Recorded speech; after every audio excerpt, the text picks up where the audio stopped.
Nah, kenapa kemudian sekarang ada Yahudi, ada Kristen, ada Islam, dan ada yang lain? Ada 3 agama besar di dunia ini yang sering kita sebut. Kalau kita mengacu kepada 3 agama besar ini, mulai dari Yahudi, kemudian Kristen, dan yang paling terakhir adik bungsu namanya Islam. Kenapa penyebutan nama Tuhannya nyaris sama? Yahudi menyebutnya sebagai El, karena Ibrahim. Taurat menyebutnya Abraham, Injil menyebutnya Abraham, Quran menyebutnya Ibrahim. Ibrahim bukan bangsa Arab, jangan terkecoh. Ibrahim itu bukan bangsa Arab. Kalau Ibrahim itu bangsa Arab, berarti bangsa Yahudi juga Arab. Bukan. Ibrahim itu berasal dari Mesopotamia, yang kemudian sering kita sebut sebagai Irak hari ini, atau dulu sering kita sebut Babilonia. Ibrahim lahir di satu tanah yang bernama Ur Kaldania. Kemudian Ibrahim menyeberang ke Mesir, maka Ibrahim disebut dengan Abraham. Abraham di dalam bahasa bangsa-bangsa Nabi yang terdahulu artinya orang yang melintas. Apa yang dilintasi? Gurun. Ibrahim menikah dengan perempuan Mesir yang bernama Sarah, melahirkan anak laki-laki yang bernama Ishak. Kemudian Ibrahim menikah lagi dengan perempuan yang berasal dari Palestina. Injil sering menyebutnya Kanaan atau Filistin. Punya anak laki-laki namanya Ismail. Maka ujung El itu menunjukkan Tuhan.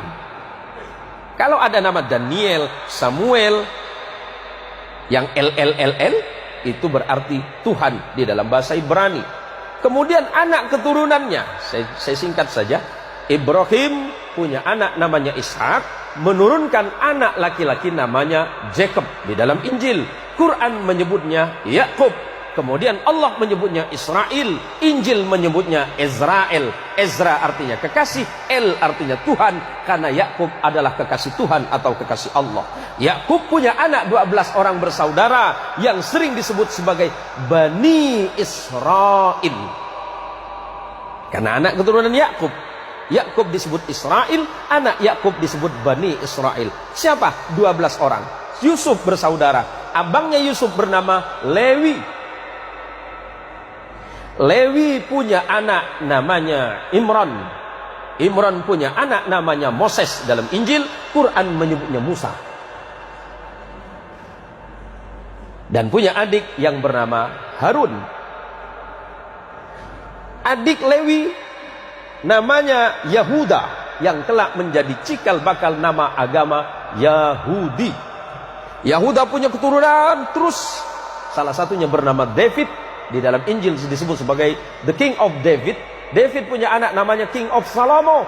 Al-Quran menginformasikan sebagai Sulaiman. Sulaiman punya 2 orang anak yang kemudian tidak jadi nabi, tapi keturunannya ada yang bernama Imran. Imran menikah dengan Hana. Hana dan Imran punya anak yang Quran menyebutnya Maryam, Anda menyebutnya Maria.